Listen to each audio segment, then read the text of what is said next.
Well, hello everybody. We're going to look today at the Aquarius full moon that's on August the 1st at 9 degrees 15 minutes of Aquarius, because it's the Aquarius full moon.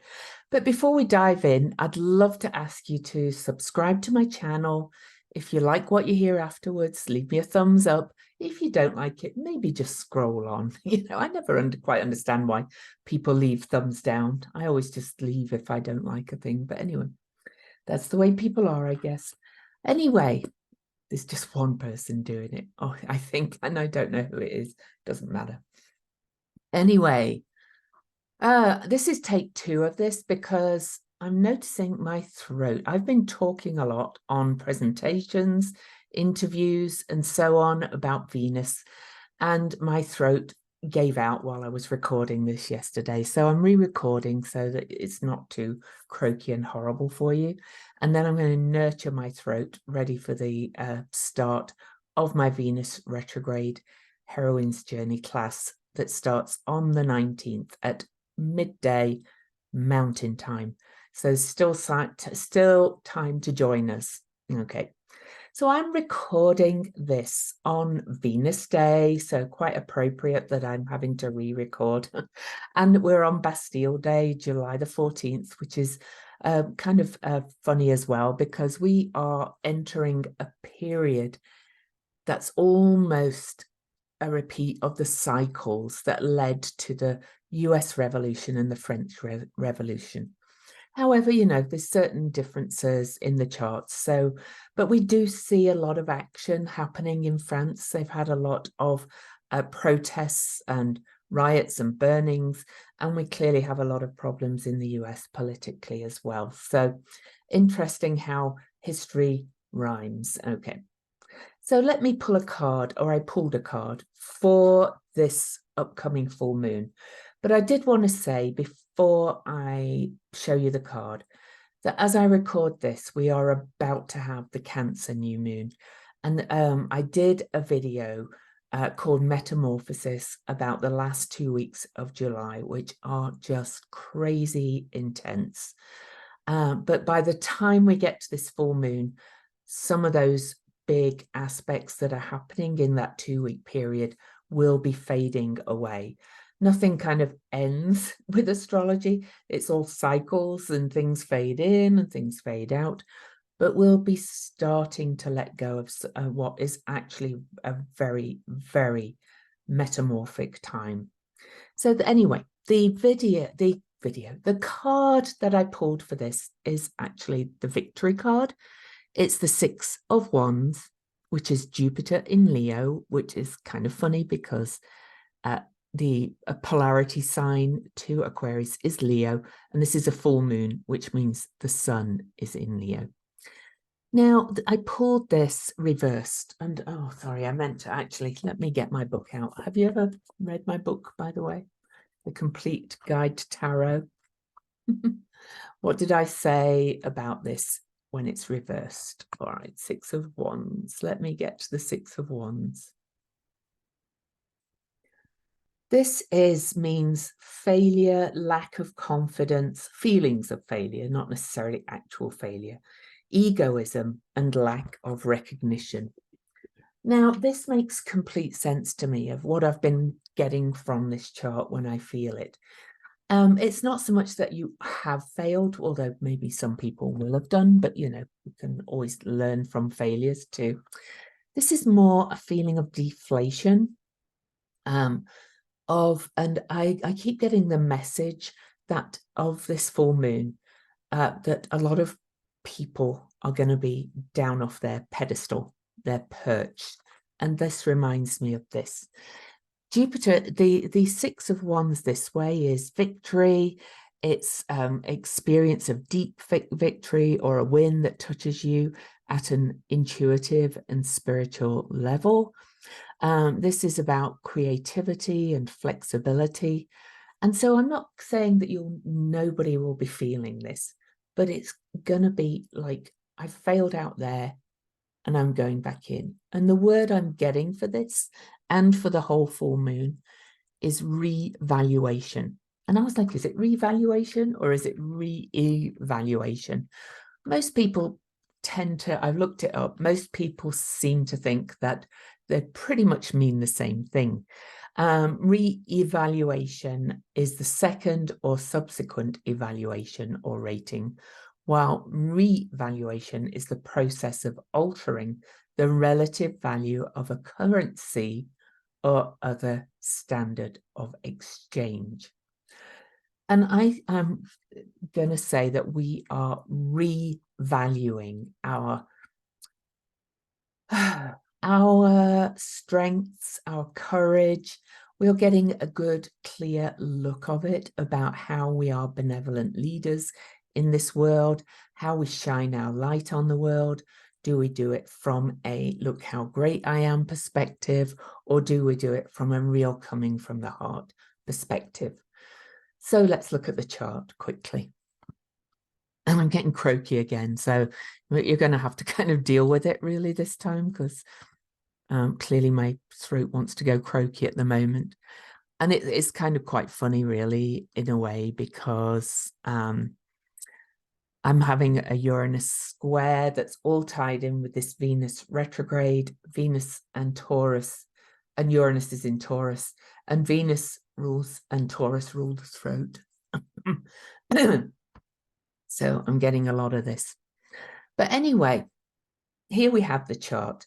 So as I said, it's the Aquarius full moon. The moon is down here, 9 degrees Aquarius, conjunct Chariklo or Chariklo, Centaur, space holder, doula, midwife, cosmic midwife, if you will, wife of Chiron.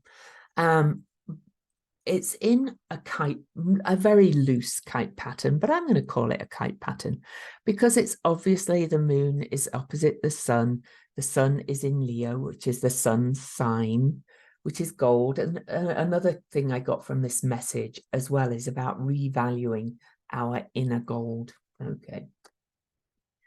And the sun is up here in Leo next to asteroid Hecate, the goddess of the crossroads, the way shower, the keeper of the keys to all the realms of heaven, hell, and earth.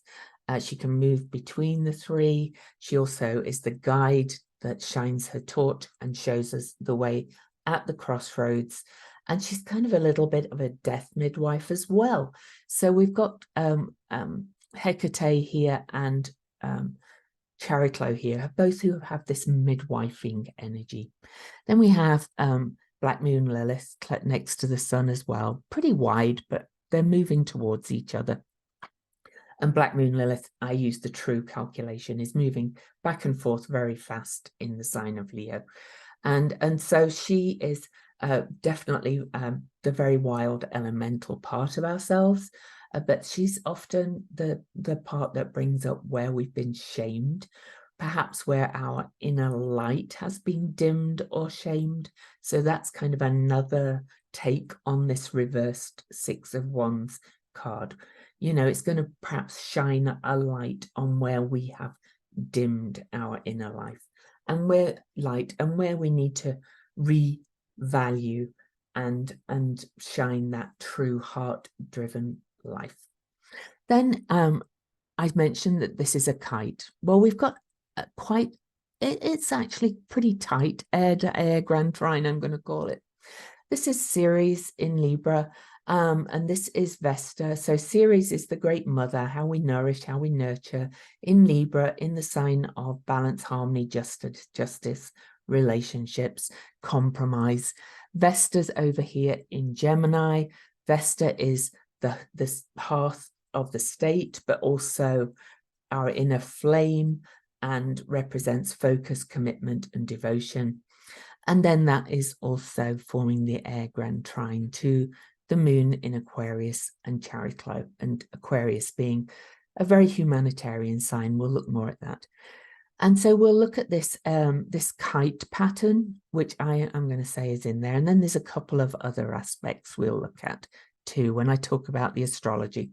But I do want to say that by the time we get to this full moon, Venus will be retrograde, Chiron will be retrograde, Eris will be retrograde. All those three are stationing retrograde after this Cancer new moon on the 17th and before the full moon. Also, Pluto will have squared the nodes 3 times, which is not common. Pluto usually squares the nodes once, about every 8.5 years, but Pluto squares the nodes 3 times whilst in aspect to most of the other energies in the chart. Again, if you want to go and watch that video, Metamorphosis, it seems to have struck a chord with quite a few people. And Pluto and Haumea.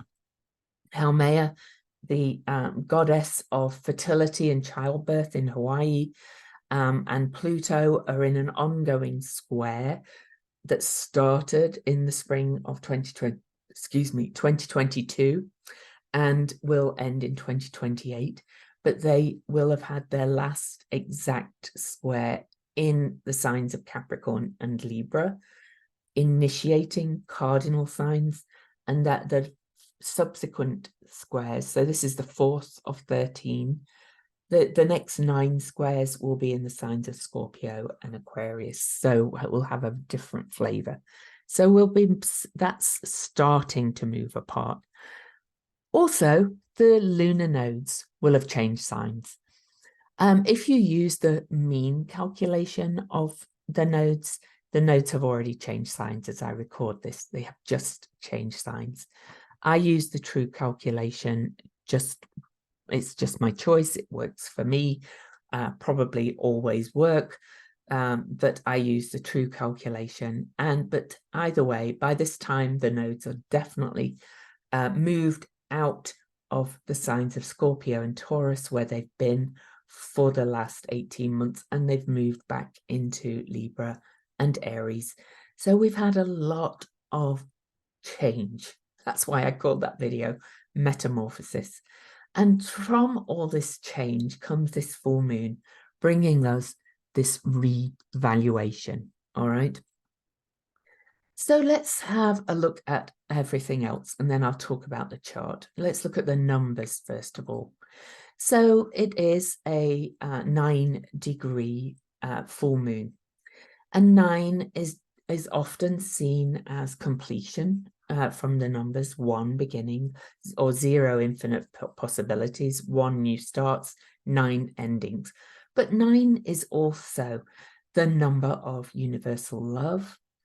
It's about the universal spiritual laws. It's about spiritual enlightenment and awakening and service to humanity. The number 9 also resonates with learning to say no and saying that doesn't work for me. So that's one other thing to it. But also, 9 is a very powerful number. It's really about humanitarianism, the humanitarian, which is also very much about Aquarius.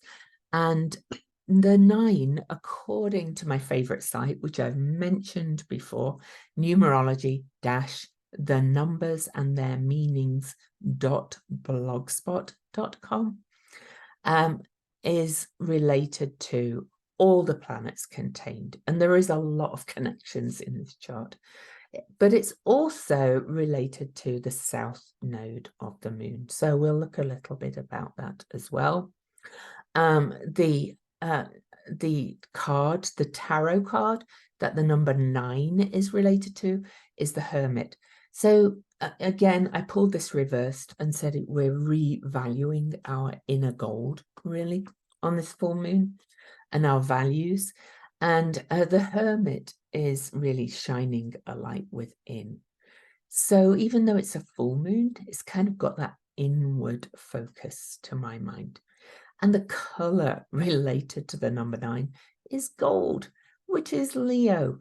Gold, red, shiny, all that kind of thing. So, think of all that and think of this revaluing and perhaps burning off some of your old perspectives and ideas and really getting in touch with your inner flame.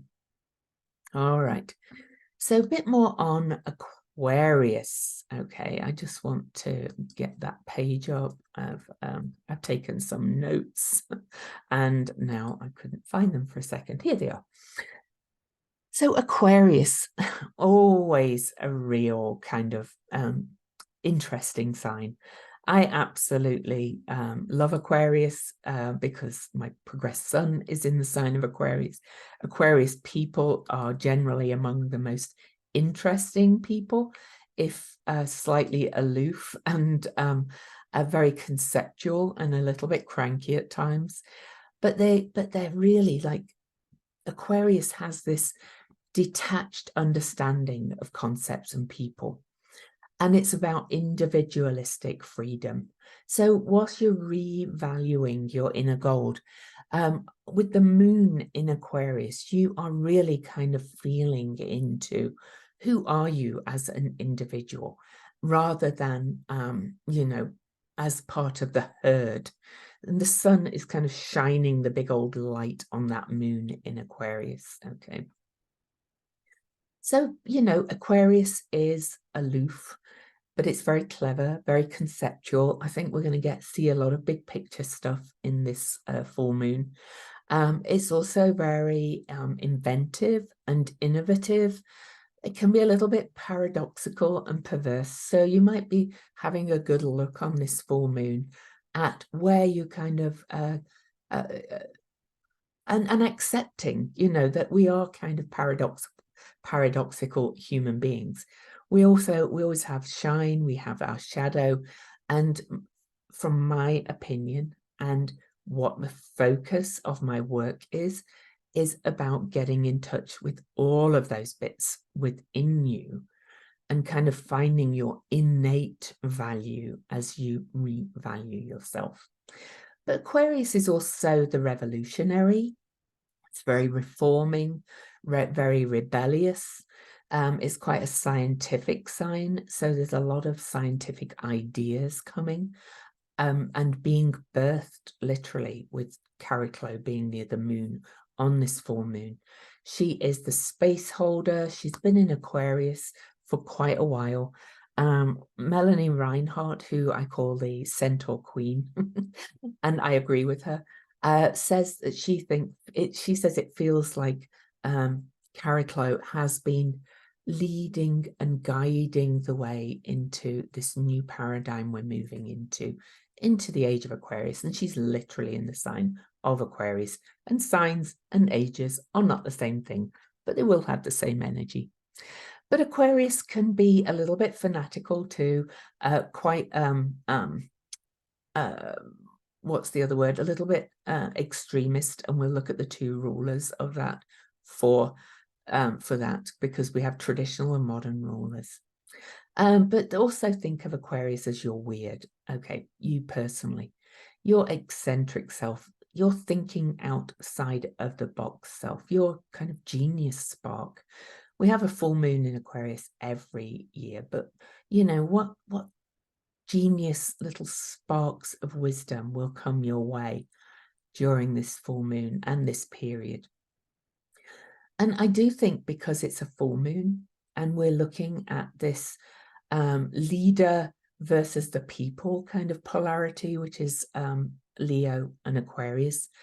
As I said, I think there will be people that are toppled from their pedestals at all levels of life. And, you know, if you've been put on a pedestal, you might be toppled. It's actually just happened to me recently.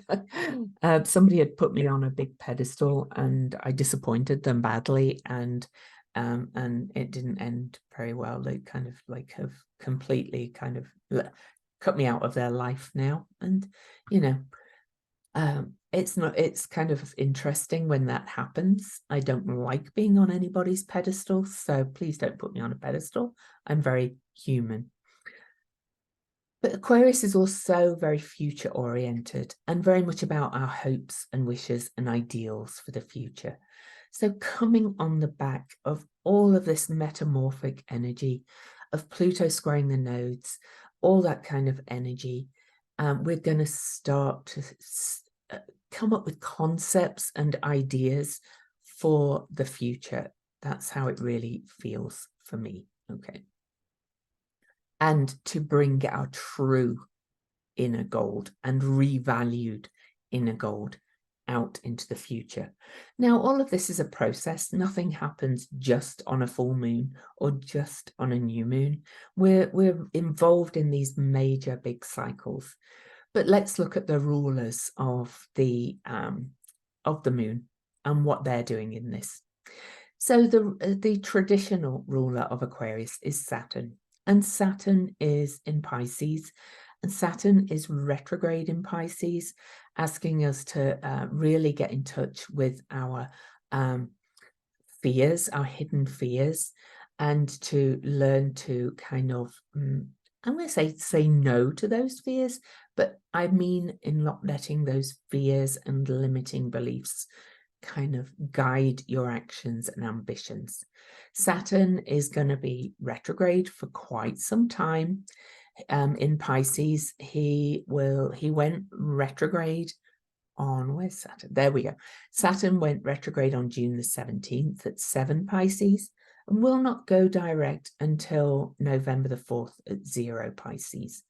But at this moment in on this full moon, which is the two lights shining brightly, the full moon is usually like crazy bright in these moments.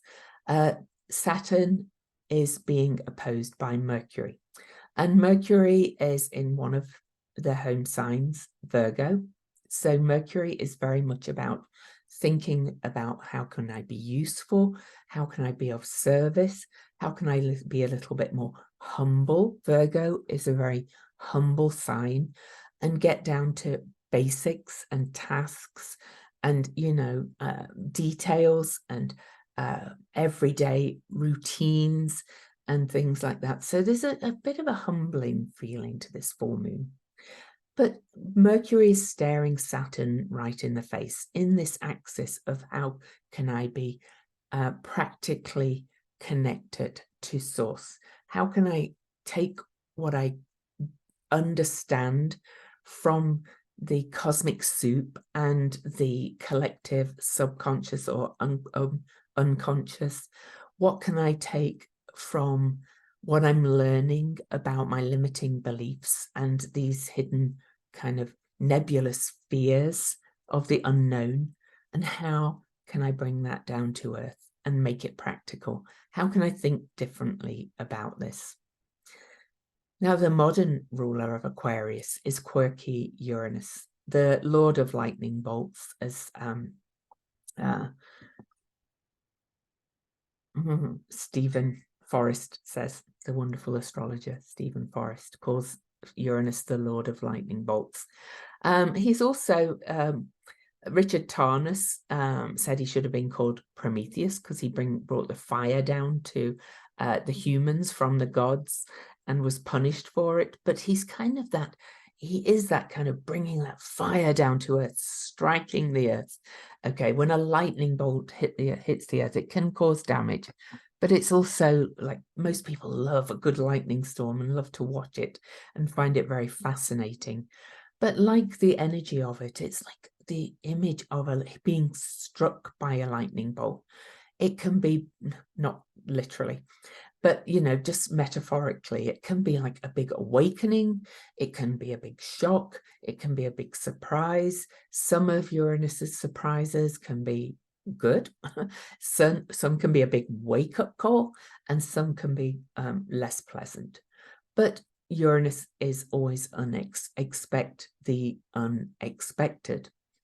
And Uranus is in the sign of Taurus, which is one of Venus's homes, and is approaching the second of 3 squares to Venus now that Venus is retrograde. And so Uranus is very connected to this Venus retrograde, which incidentally will end on September the 3rd, very close to where the sun is on this full moon. So when I get back to saying this is kind of a process of revaluing and finding that inner gold, this is kind of our summer's work, okay? But this full moon is going to shine a big light on part of it.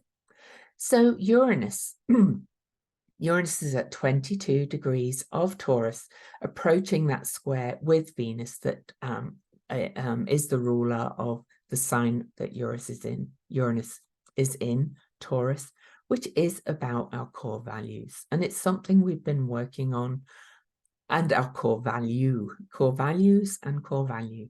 And it's something we've been working on for the whole time as well, that the North Node has been in Taurus.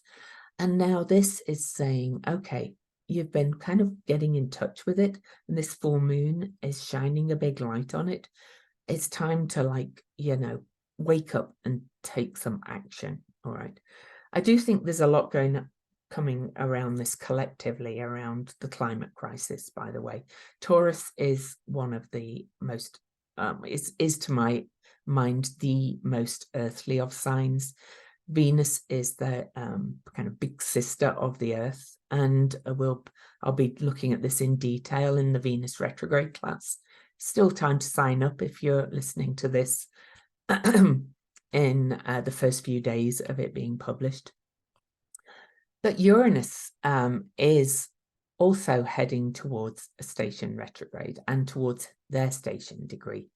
And so we've got this dance between the Great Awakener, the Lord of Lightning Bolts, and Venus going on, with Uranus being in Venus's own sign, and Venus being in the sign of the heart, and Venus also being very much related to the heart's desire. So we're really waking up to what our heart's desire is, and how to create more joy, and how to create more joy for everybody, but starting with self-love. You cannot do it until you kind of find and revalue your own inner gold. Okay, so is there anything else I want to say about Uranus? No, I don't think so. The full moon is also, well, let me stick with that kite for a little bit more. I mentioned that we've got an air grand trine that's kind of the outlet for this kite, if you like. An air grand trine is, the air is the mind, ideas, innovation, swirling around. You know, it's a triangle, so they're kind of going round and round and round, lots of ideas. We've looked at the Aquarius about birthing these hopes and wishes and innovative hopes for the future. Vesta over there in Gemini is about community. It's about bringing people together. And Ceres over in Libra is really about nurturing peace, harmony, and justice, okay, at the highest level.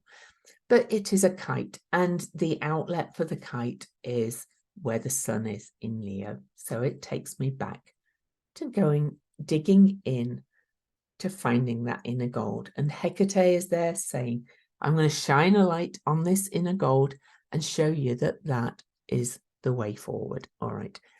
Finding your value, really revaluing yourself, really going, you know, own my value, but also, you know, come from that very heart-led, a little bit more humble place. Leo can be huge ego.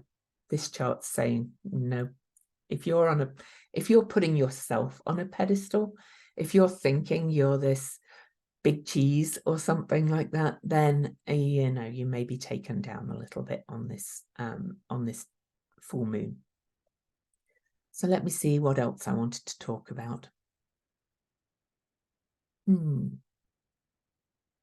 so much I could talk about, but I think I'm going to do some other videos. But we do still have this T-square in play. During the 2 weeks of the metamorphosis, as I called it, the peak of, we have a cardinal grand cross, which means that we have planets all with two oppositions, all forming a square or a cross at the very end of the cardinal signs, which are Aries and Cancer and Libra and Pluto. Now, we do not have a cardinal grand cross anymore, but we still have a cardinal T-square. We have Pluto retrograde in Capricorn, finishing their journey in Capricorn, over the next couple of years, will not finally move into Aquarius till November 2024. We also have the North Node in Aries, just moved back into Aries. Mars ruled Aries, saying, all right, we've been getting in touch with our values. Now it's time to take action and pioneer and be the change we want to see in the world. Okay. Interestingly, Mars rules that North Node and is in Virgo, which is not as happiest of places, but Mars in Virgo is very much about driven to be useful and to find right work. And this will be reflected, I think, in some of the symbols. When I read them, I vaguely remember that being there. And then we have the South Node in Libra, conjunct Haumea. And that is kind of saying, let go of any kind of... the South Node in Libra is going to be really interesting, but really at its strongest, it's about letting go of codependence, letting go of kind of thinking other people's opinions of you really kind of they tell you who you are. So not only are you digging deep into your inner gold, your inner Leo, we are also being called to be more confident, to gain more confidence, to trust your own impulses, to become more self-aware, to find more courage. Leo represents courage of the heart, and Aries is kind of that warrior courage. And it's also constructive self-interest. The South Node in Libra can be debilitated, worrying about others all the time. So the South Node tends to be, you know, the kind of habitual things that we are doing and what we're learning to do a little bit less of. Let it loosen its grip and become a little bit more of the North Node. But the North Node can be really devouring too, can be like a real, you yearn for it so much, you long for it so much that you overdo the Aries too. So we can always remember that this is in a balance. And Mars is in humble Virgo on this full moon, in this T-square, giving us a real taste of what we're transforming. Pluto has just squared the nodes 3 times. That's death and rebirth. And Venus rules the South Node, the Libra South Node. And Venus is retrograde in Leo. And in aspect to that South Node, which is at the point of the first Libra star point that came on October the 22nd, 2022. First Libra star point in this cycle, which will last over 100 years, every 8 years. And Haumea and the South Node are there. So to my mind, that is saying, because Haumea has just been exactly conjunct the South Node, this is really about rebirthing this, this more confident self and letting go of this debilitating selflessness, and also of being Mr. or Miss Nice. Okay, playing nice just to keep the peace. I'm not talking about fighting and being aggressive. I'm talking about confident, clear compromise and debating and kind of standing in your power. And Haumea is there saying we really must kind of rebirth some of this, you know, and this attachment to external harmony and things looking good, but also tit for tat mentality that can be very South Node in Libra. So Haumea is saying, you know, it's time to regenerate that. Haumea is not just childbirth and fertility. She is regeneration. She constantly, in the myth, she's a Hawaiian goddess. She regenerated and became useful again over and over and over. So there's definitely an air of regeneration, revaluation in this whole full moon. All right. Oh, I did want to say that the full moon is also square to Jupiter. How could I miss that? Jupiter in Taurus at 13 degrees, which is also in a trine to that Mars that's ruling the North Node. And Jupiter in Taurus is about really kind of expanding your sense of solid core value. Once you've found or revalued your inner gold, which is a bit of an ongoing process, yes. But Jupiter is saying this is kind of a big peak moment of kind of going, I really do value myself, you know, but I value myself for all of me. I don't think, you know, I'm a human. I have foibles, I have strengths, I have weaknesses, and I can lessen the grip of the weaknesses and work on, you know, being more of my strengths. It reminds me of a conversation I had on Facebook briefly with a couple of other astrologers about a Mars-Pluto square. And you know, it's got this reputation, a Mars-Pluto square, of being overly forceful, overly aggressive and assertive. And I was like, I have that natally, and they were both, that doesn't surprise me. And I was like, I said, I think I use it better than I used to. I did go through a really angry stage for a while there with some certain aspects to it, but I think that was there to show me the shadow of me. And now I seem to be able to kind of take a step back and be and breathe, maybe sleep on an email before I send it, and I can use the Mars-Pluto square more effectively now for growth and for fighting for things rather than being all angry and fighty.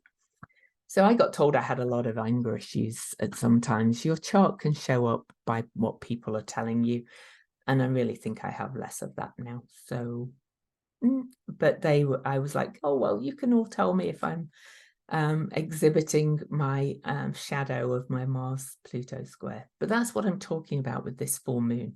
It's shining a light on our strengths, our inner gold, but also where we've over inflated, been too much in our in overvaluing ourselves, putting ourselves on a pedestal.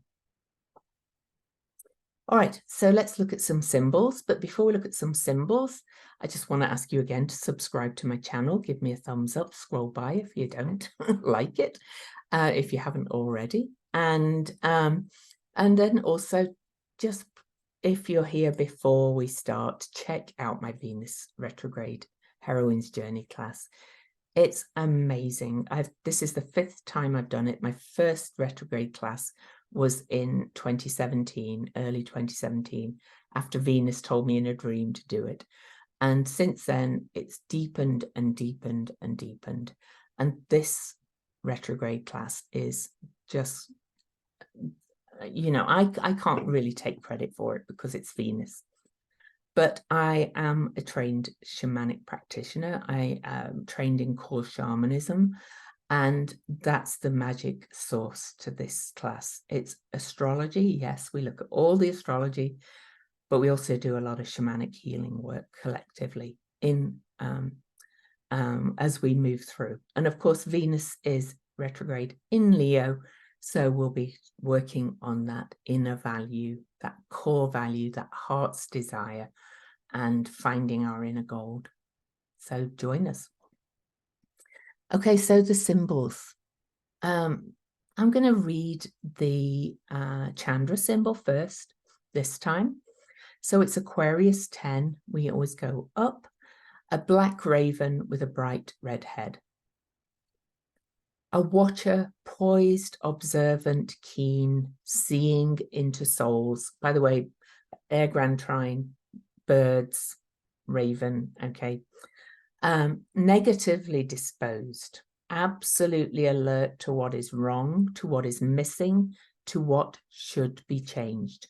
Fabulously mental, with a gargantuan appetite for trouble, for difficulties, for crisis. Scavenger, bird of prey, karmic endowment of a strange kind, susceptible to the dark, wandering in a maze, knowing just where you are, but not who you are. Identity is eclipsed by the necessity to be effective in action. You are compelled from within to make yourself useful, to do the dirty work, to get down under, gravitating towards the impossible and somewhat blind to the pitfalls of such a way of operating. You ferret out the facts. You serve a poser behind the scenes and are obedient to a fault. Now then, that sounds horrible, right? I often find these Chandra symbols as a bit of a cautionary tale. This is what may be revealed on the full moon for you. And I want to show you a picture. I've ordered this picture to be on the wall behind me for the Venus retrograde class. This is by this artist who did this calendar. Her name is, well, her Facebook page is She Who Is. She's on Facebook. She sells her art on Etsy. This is actually her calendar that I love to get every year. And this picture that I'm showing you, in fact, let's move this to August briefly, because this is the full moon. So you can see we've got the full moon here in the middle. But anyway, that's the image that will be there, will be on for the for August when it's this full moon. But this is Hecate, and I wanted to show you because I read the symbol and I was like, the ravens. Okay, all right. And I come back to this symbol, which is a raven. And there is a lot of element of seeing into the dark and seeing where you are. All of these things are being obedient to a fault, serving a poser behind the scenes, whether that's you being a bit of a poser or whether you're serving some master that really, you know, is not in complete integrity. Incidentally, Leo, one of the highest energies of Leo is high integrity too. So you know, I read this one as the raven, the ideas showing you really where you are not really in integrity, where you are susceptible to the dark, where you are wandering in a maze, knowing where you just really don't know who you are. So it's a caution, okay? And this is what we're working on right now. Now let's go to the Sabian symbol, which is referring to that taking people down off a pedestal or being taken down off a pedestal. A popularity that proves ephemeral. So it's about remaining humble during moments of popularity. And jamesburgess.com, he says, our ideals are projected onto celebrities, but underneath the glamour, the person is only yet another imperfect person. So he says it's about rejecting the illusion of fame and fortune and being real and seeing others as real. Aquarius is others, it's the people. We are all just people and we're all in this together, all right? So James Burgess says, as we engage with archetypes and tune into their power and wisdom, we have also to find the ability to forget ourselves as people and surrender our egotism into the higher consciousness. We are not archetypes, though, and not able to withstand the projections upon ourselves of an ideal, which is necessarily beyond human attainment. We are people and we need to be in touch with our vulnerabilities and faults. It's important occasionally to look again at what we have become and who we really are. Well, And I got the revaluation word from Dane Rudyard. He said the keyword for this, or the is a critical need for self-revaluation. So I'm not going to read his version of the symbol because it means the same thing. But you really are having a revaluation of yourself, and where you're kind of either putting others on a pedestal, idealizing, or where others are idealizing you, or where you're putting out this image, which I hope I really do not do. I try to be as real as possible, but people apparently still kind of see me as how they want to see me sometimes. So, but you can only work on how you see yourself and how you see others. So that's your kind of work on this full moon. So again, please subscribe to my channel, give me a thumbs up, and check out the Venus class. There's a link below. I am actually just going to quickly look at something. I want to show you something very quickly. Oh my goodness. Here it is. I'm just going to scan the code. If you want to check out my Venus class, you can just hold your phone up, your camera up. I'll just talk to that and scan this code. There's also a link in the description, and this will take you to the page where you can read all about it. But I do want to tell you that we'll be doing, I'm going to throw in all my bag of, well, almost all my bag of shamanic practices on this class. We've done some of them in other classes. They are very powerful, but we'll be doing basic journey work. We'll be doing cord cutting. We'll be doing some soul retrieval. We'll be doing soul dismemberment and rememberment. It's not as bad as that sounds. It's very magical. We'll also be doing transfiguration. And at the start of it, we'll actually be doing an amazing journey that goes into the middle world, and where you kind of plant your garden, and we'll be seeding and planting that garden and going back at the end to see how it's grown at the end of the class. There's a couple of other things I might do as well, but it's going to be amazing, and it's all going to be done in alignment with the Venus retrograde, of course.